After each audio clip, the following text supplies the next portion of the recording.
grass-fed beef rancher. I bring to you today are celebrating his over 40 years in broadcasting and one of the most recognizable voices on television and radio, Mr. Bill Kurtis.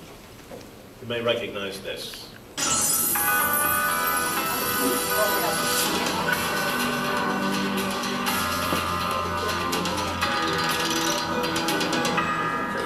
In my cold case files, we usually start with a body.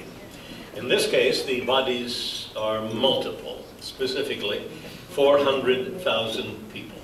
Our crime scene, all over the United States. Cause of death, obesity. That's 400,000 dead in America every year, a number that is rising. According to the CDC, it has become the #2 most preventable killer of Americans. How could the self-inflicted obesity deaths be homicide? It's something in the food. That's that high fructose corn syrup that really interests us. Could it be the smoking gun in our quest for a motive for killing 400,000 people by obesity every year? What if the smoking gun is this invisible process of industrializing our diet, of removing the nutrients to extend the shelf life and maximize profit? Only in this case, the consequence can be death. And instead of being gluttons, our victims don't even know that they're being programmed to eat sugars and starches like feedlot cattle.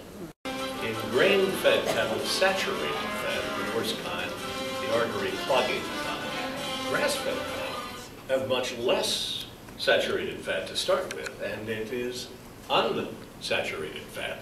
A grass-fed beef company to create a market so ranchers will have some place to sell their cattle instead of the feedlot.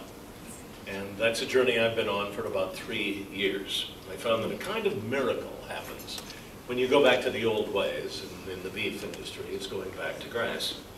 Just by keeping my cattle in the pasture, on grass, there's no acidosis, no bloating, no E. coli.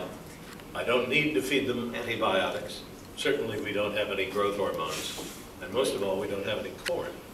We just use grass. My cattle never leave the pasture. They fertilize next year's grass. They provide America with a beef product that is, yes, a health food.